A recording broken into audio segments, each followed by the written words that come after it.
Perkenalkan, nama saya Santi beserta rekan-rekan saya Umi Syarofa, Sumarfiana, dan Afid Saputra. Baiklah, di sini kami dari kelompok 2 akan menjelaskan materi kami mengenai gejala-gejala kejiwaan dalam MK Psikologi Pendidikan yang diampu oleh dosen Dra Hasindar Karim, MPDI. Pengertian jiwa. Jiwa adalah kesempurnaan awal bagi fisik yang bersifat alamiah, mekanistik, dan memiliki kehidupan yang energik. Secara lebih rinci, yang dimaksud dengan kesempurnaan bagi fisik yang bersifat alamiah adalah bahwa manusia dikatakan menjadi makhluk yang sempurna ketika menjadi makhluk yang bertindak, sebab jiwa merupakan kesempurnaan pertama bagi fisik alamiah, bukan pada fisik buatan. Kemudian, makna mekanistik adalah bahwa badan menjalankan fungsinya melalui perantara alat-alat, yaitu anggota tubuhnya yang beragam. Sedangkan makna memiliki kehidupan yang energik adalah bahwa di dalam dirinya terkandung kesiapan hidup dan persiapan untuk menerima jiwa.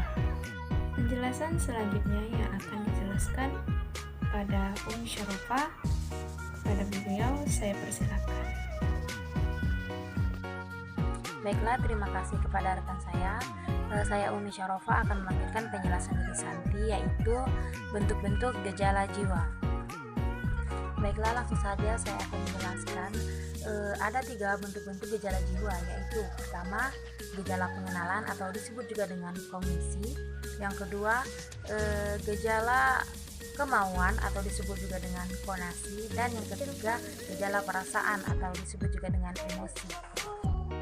Baiklah, pertama saya akan menjelaskan yaitu pengenalan atau disebut juga dengan kognisi. Diistilahkan dengan kata kognitif. Istilah kognitif ini berasal dari kata cognition atau padanan katanya itu knowing, yang artinya mengetahui. Secara luas dapat diartikan yaitu perolehan, penataan, penggunaan pengetahuan dalam perkembangan selanjutnya. Selanjutnya yang kedua yaitu gejala kemauan atau disebut juga dengan konasi. Kemauan merupakan salah satu dari fungsi kejiwaan manusia. Dapat diartikan aktivitas psikis yang mengandung usaha aktif dan berhubungan dengan pelaksanaan tujuan. Istilah dari kemauan ini dapat disamakan dengan kehendak dan hasrat. Kehendak merupakan kekuatan dari dalam dan tampak dari luar sebagai gerak-gerik. Dan yang terakhir adalah gejala perasaan atau emosi. Perasaan termasuk gejala jiwa yang dimiliki semua orang dan tingkatannya berbeda. Perasaan diartikan sebagai suasana psikis yang mengambil bagian pribadi dalam situasi dengan jalan membuka diri terhadap suatu hal yang berbeda dengan keadaan atau nilai dalam diri. Itu tadi penjelasan dari saya, dan selanjutnya akan dijelaskan oleh Sumarfiana. Kepadanya saya persilakan. Saya Sumarfiana dengan NIM 20119075 akan melanjutkan materi yang telah disampaikan oleh teman saya. Bentuk-bentuk gejala psikologi siswa dalam belajar diantaranya: 1. Penginderaan. Penginderaan menurut Wundt adalah penangkapan terhadap rangsangan-rangsangan dari luar dan dianalisis sampai ke elemen-elemen yang terkecil. Penginderaan terbagi menjadi 5. 1. Penginderaan penglihatan seperti mata. 2. Penginderaan perasa seperti lidah. 3. Penginderaan pendengaran seperti telinga. 4. Penginderaan pembau seperti hidung. Dan kelima, penginderaan peraba seperti kulit. 2. Persepsi. Persepsi menurut Kamus Besar Bahasa Indonesia adalah tanggapan atau penerimaan secara langsung dari proses seseorang untuk mengetahui beberapa hal melalui panca inderanya. Selain penginderaan dan persepsi, adapun gejala psikologi siswa dalam belajar yang lain seperti memori, ingatan, dan lupa. 1. Memori. Memori adalah simpanan informasi-informasi yang diserap atau diperoleh dari lingkungan dan kemudian diolah sesuai dengan individu yang bersangkutan. Yang kedua, ingatan. Ingatan menurut Erwanto adalah kemampuan untuk menyimpan informasi sehingga dapat digunakan di masa yang akan datang. 3. lupa. Lupa merupakan hilangnya kemampuan untuk menyebut atau memproduksi kembali apa-apa yang belum kita pelajari. Baiklah, terima kasih kepada teman saya. Langsung saja saya Afif Saputra ingin melanjutkan pembahasan materi dari teman saya tadi. Langsung saja yang poin ketiga. Yang pertama yaitu berpikir. Pemecahan masalah merupakan bagian dari proses berpikir. Sering dianggap merupakan proses paling kompleks di antara fungsi kecerdasan. Pemecahan masalah tersebut telah didefinisikan sebagai proses kognitif tingkat tinggi yang memerlukan modulasi dan kontrol, lebih dari keterampilan rutin atau dasar.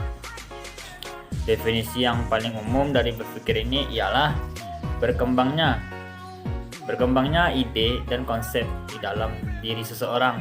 Berpikir pada dasarnya adalah proses psikologis dengan tahap-tahapan berikut.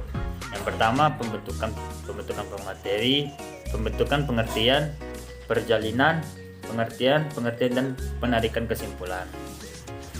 Yang keempat, inteligensi. Inteligensi itu setelah kita membahas tentang berpikir, maka kaitannya dengan masalah berpikir adalah inteligensi. Secara umum, inteligensi adalah kesanggupan untuk berpikir. Para ahli bersepakat memandang inteligensi sebagai kemampuan berpikir seseorang, yaitu dalam menyesuaikan diri, belajar, atau berpikir abstrak. Inteligensi juga mempengaruhi kemampuan belajar seseorang. Secara garis besar dapat disimpulkan bahwasanya inteligensi adalah suatu kemampuan mental yang dapat melibatkan proses berpikir secara rasional. Yang kelima, emosi. Istilah dari emosi menurut Daniel Goleman, seorang pakar kecerdasan emosional yang diambil dari Oxford English Dictionary, memaknai emosi sebagai setiap kegiatan atau pergolakan pikiran, perasaan, nafsu, setiap keadaan mental yang hebat dan meluap. Atau dapat kita pahami bahwa emosi itu merupakan suatu gejolak atau rasa yang terjadi dalam hati ataupun perasaan yang terjadi karena ada suatu rangsangan yang diberikan pada saat kita dalam keadaan mental yang hebat. Yang keenam, motivasi itu adalah keadaan dalam diri subjek didik yang mendorongnya untuk melakukan aktivitas tertentu. Motivasi boleh jadi timbul dari rangsangan luar seperti pemberian hadiah. Bila seseorang dapat menyelesaikan suatu tugasnya dengan baik, maka motivasinya semacam ini sering disebut motivasi ekstrinsik.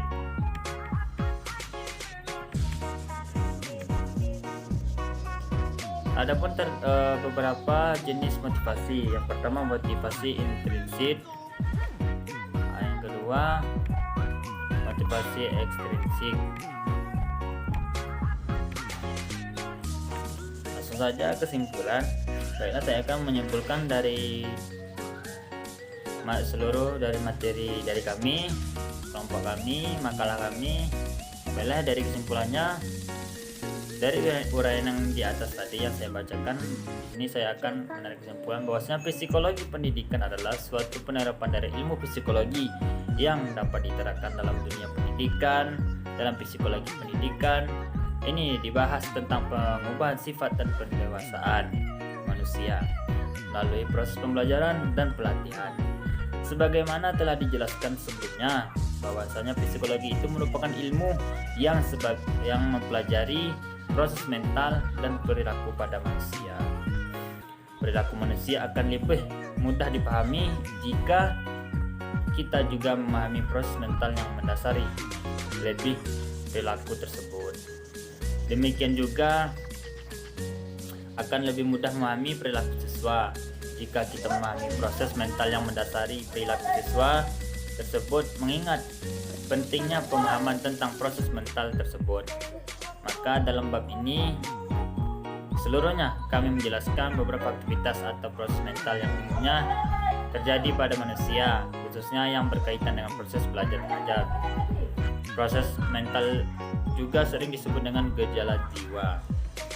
Adapun macam-macam gejala jiwa adalah yang pertama gejala kognisi atau pengenalan, yang kedua gejala konasi atau kemauan, ketiga gejala emosi, perasaan, yang keempat gejala campuran. Itulah pembahasan dari materi kami, seluruh dari materi kami. Lebih dan kurang saya mohon maaf. Saya kembalikan kepada moderator.